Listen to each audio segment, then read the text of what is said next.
Hey guys, Cameron here with Cameron Lee Leatherworks. I wanted to come to you today to share something with you that has made life a little easier for me in making my whips. I'm going to talk to you today about beveling the strands primarily on a yoke technique, okay, which is uh, the technique that I prefer and that I currently employ with making all of my whips.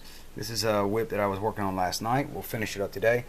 It's a David Morgan Repro, so it's an indie whip. This is in saddle tan. I hope this camera is capable of picking up some of the detail here. It doesn't look like it's going to do such a great job, so I won't harp on it too much. But anyway, this whip was designed with a yoke system, okay, which is where you have a single piece of leather that's cut from a hide, and all of your strands are, you know, lined up accordingly, and they're all attached at the top. Um, so the difficulty for some people, depending on the method that you learned, is beveling your strands when creating a yoke.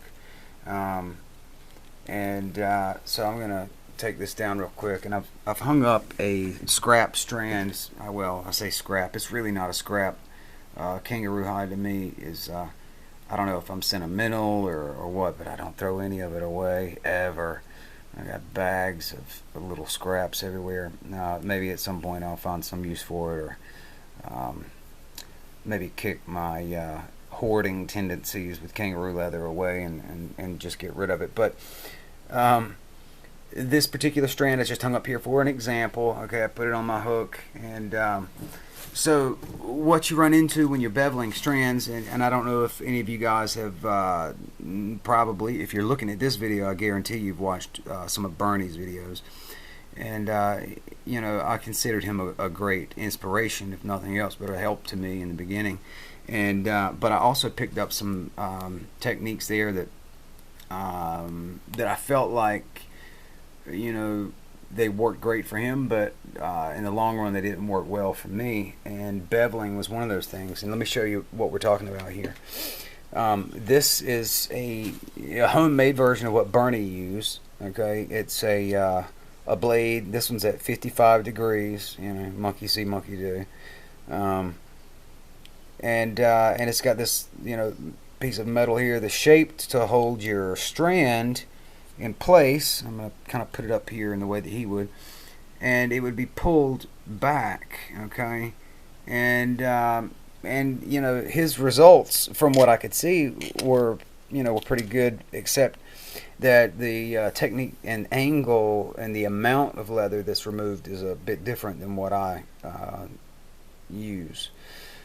So the issue with a benchtop tool like this is that in order to employ it, you're going to have to cut a single strand around and around and around the kangaroo hide. And this has been spoken about before, by the way. I'm not the first to mention it. But it can get a little monotonous and super aggravating. Okay, if you want to spend 3 days making a whip, that's definitely the way to get started to do it, because that particular technique to me is very cumbersome.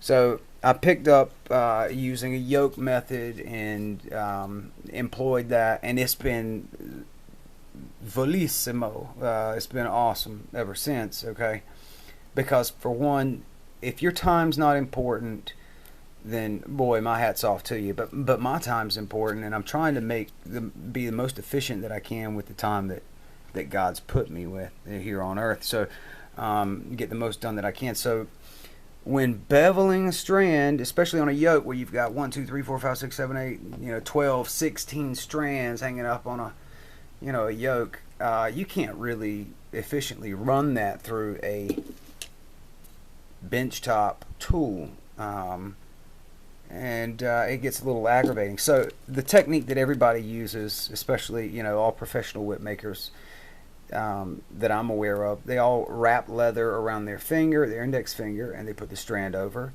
They put a blade right there or here, depending on which side you want to bevel on at that time, and they pull back, okay, just like so.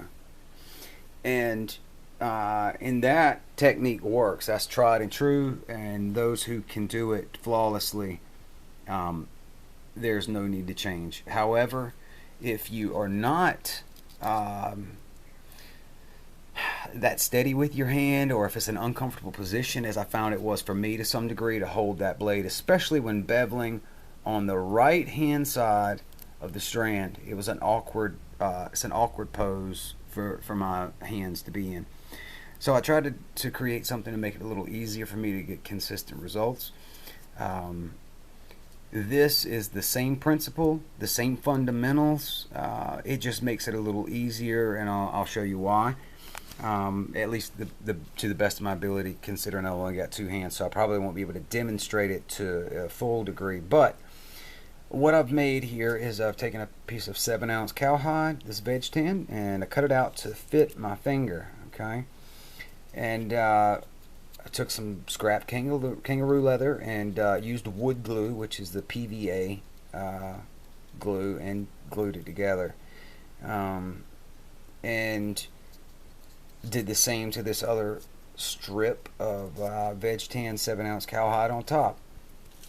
And what that did is it created a guide for me to be able to lie my strand on or next to hold it in place while I pull back and put my blade right behind it on the right hand side and pull backwards and bevel my strand that way.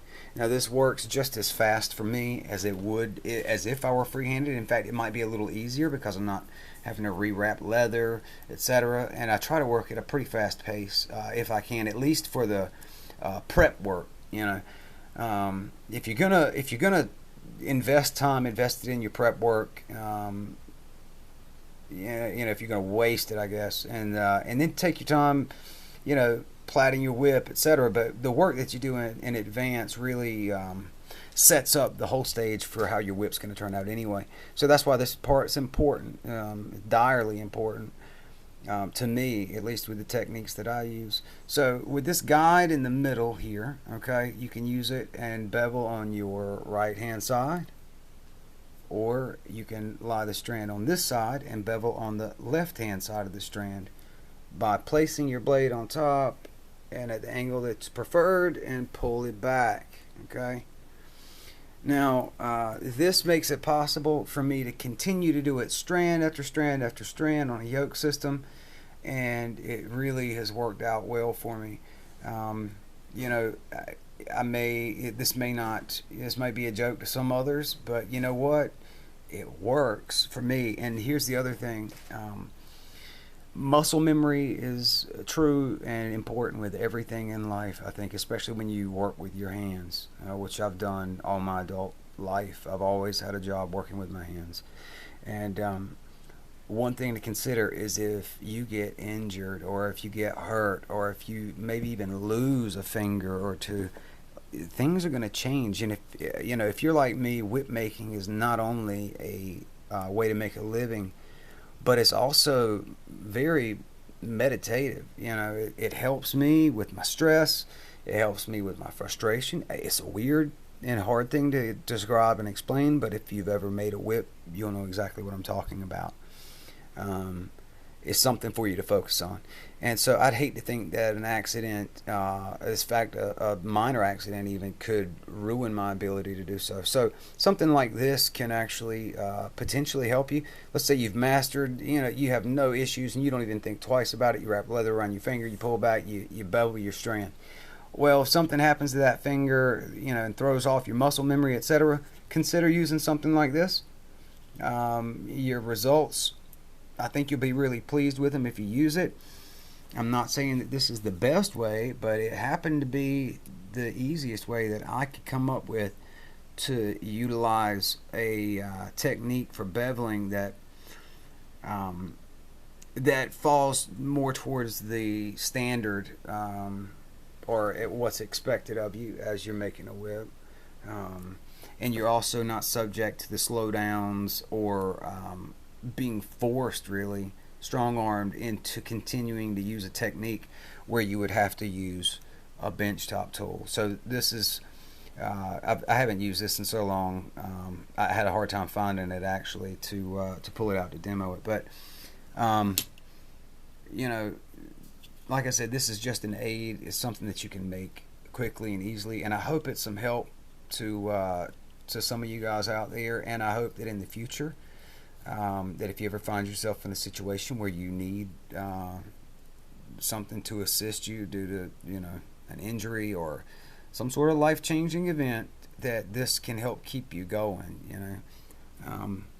So anyway, if you guys have any questions or comments, feel free to do so down below. Also hit that like button and subscribe.